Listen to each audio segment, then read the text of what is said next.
உங்களுக்குன்னு ஒரு தனித்துவம் வேணும், தனித்துவமான திறமை இருக்கணும். ஒரு காமெடியோ இல்லை மிமிக்ரியோ இந்த மாதிரி ஏதாவது ஒரு தனித்துவமான திறமை இருந்ததுன்னா ஒரு மல்டி டேலண்டட் அப்படின்ற பேர் கிடைக்கும். அது மூலிமா நீங்கள் ஈஸியாக சினிமாக்குள்ளே வந்துடலாம். இப்போ இருக்கிற சிவகார்த்திகேயன், மணிகண்டன் இவங்க எல்லாமே வந்து பார்த்தீங்கன்னா மிமிக்ரி, காமெடி இந்த மாதிரி ஒரு பன்முக திறமைகளை கொண்டு தான் உள்ளே வந்தாங்க.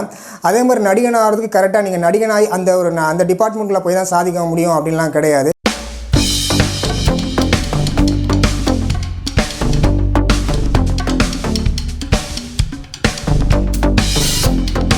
நண்பர்கள் அனைவருக்கும் வணக்கம். நான் உங்கள் சதீஷ். இன்றைக்கி வீடியோவில் எதை பற்றி பார்க்க போகிறோன்னா, ஒரு நடிகனாகிறதுக்கு என்ன தகுதி வேணும் அப்படிங்கிறத பற்றியும், சினிமா கான்டெக்ட்ஸை எங்கே ஏற்படுத்திக்கலாம் அப்படின்ற விஷயத்தை பற்றியும், ஒருவேளை சினிமாவில் வாய்ப்பு கிடைக்கலாம் நம்ம என்ன செய்யணும் அப்படின்றத பற்றியும் பார்க்க போகிறோம்.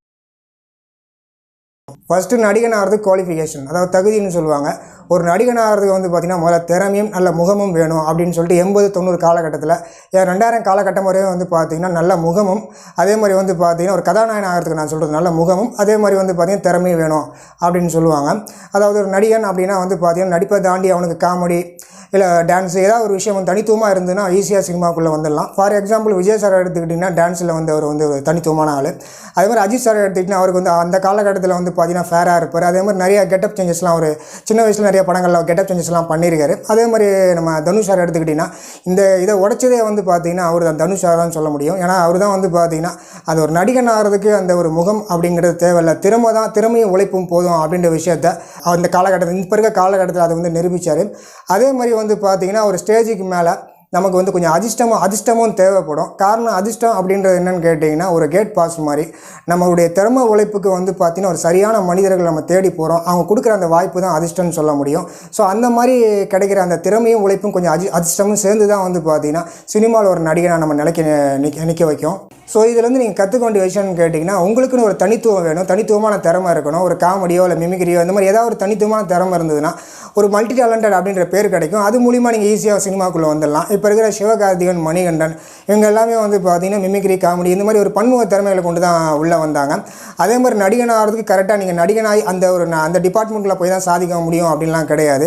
நீங்கள் ஒரு அசிஸ்டன்ட் டேரக்டராக இருந்தும் பார்த்திங்கன்னா நீங்கள் வந்து சினிமாக்குள்ளே போகலாம். சினிமாக்குள்ளே உங்களுக்கு கிடைக்கிற எந்தெந்த டிபார்ட்மெண்ட் எந்த கிடைக்கிற வாய்ப்பு என்ன கிடைக்குதோ அதை அப்படியே பயன்படுத்திட்டு அதுக்குள்ளே இருந்து உங்கள் திறமையை வந்து வளர்த்துக்கிடுங்க. ஆனால் கட்டாயமாக வந்து பார்த்தீங்கன்னா மற்றவங்களோட தனித்துவமாக தெரிஞ்சிங்கன்னா உங்களுக்குன்னு ஏதாவது ஒரு விஷயம் உங்களுக்கு ஒரு திறமை இருக்கணும். ஆனால் சொல்கிற மாதிரி சூப்பர் ஸ்டார் ரஜினி சார்னா ஸ்டைலு, கமல் சார்னா வந்து பார்த்தீங்கன்னா அவர் வந்து கெட்டப் சேஞ்சஸ், அவர் விஜய் சார்னா டான்ஸ், இந்த மாதிரி ஏதாவது ஒரு தனித்துவமாக உங்கள்கிட்ட இருக்குது அப்படின்னா கட்டாயமாக அது மூலியமாக அடுத்த கட்டத்தை வந்துருக்கலாம். ரெண்டாவது முக்கியம் என்னென்னு கேட்டிங்கன்னா நடிப்பு பயிற்சிக்கு வந்து பார்த்திங்கன்னா நம்ம தமிழ்நாட்டில் நிறையா இருக்குது. ஃபிலிம் இன்ஸ்டியூட்டில் படிக்கலாம். அதே மாதிரி நீங்கள் பிஎஸ்சி விஷுவல் கம்யூனிகேஷன் படிக்கலாம். இன்னும் நிறையா இருக்குது. இதெல்லாமே வந்து பார்த்திங்கன்னா ஓரளவுக்கு தான். அதெல்லாம் வந்து பார்த்திங்கன்னா உங்களுக்கு சினிமா கான்டெக்ட்ஸை வந்து கொடுக்கும். கூத்துப்பற்ற கொஞ்சம் கற்றுருவாங்க, நிறைய விஷயங்களை கற்றுருவாங்க. அங்கே நிறையா சினிமா கான்டெக்ட்ஸும் உங்களுக்கு கிடைக்கும்.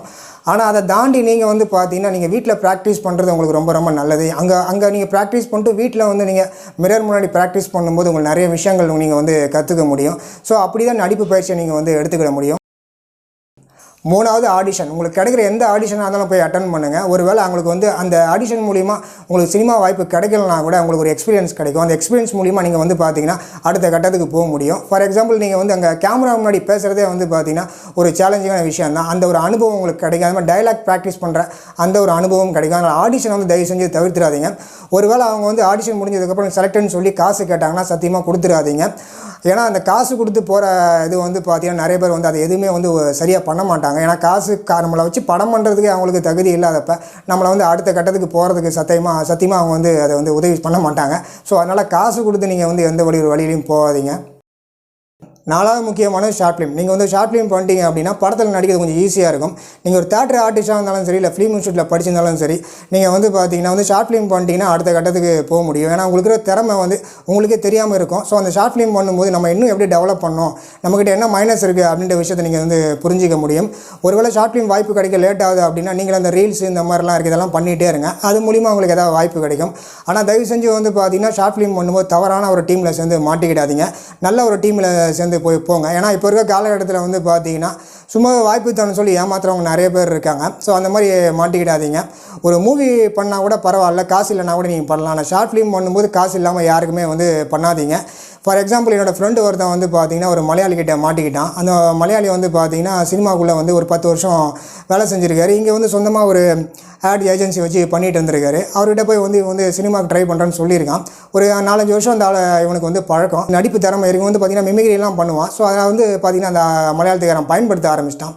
பயன்படுத்திட்டு வந்து பார்த்திங்கன்னா ₹1 கூட வந்து காசை அவனுக்கு கொடுக்கல. கிட்டத்தட்ட 2 ஆடு பண்ணி கொடுத்துருப்பான். அது 2 ஆடுக்குமே அவனுக்கு காசு கொடுக்கவே இல்லை.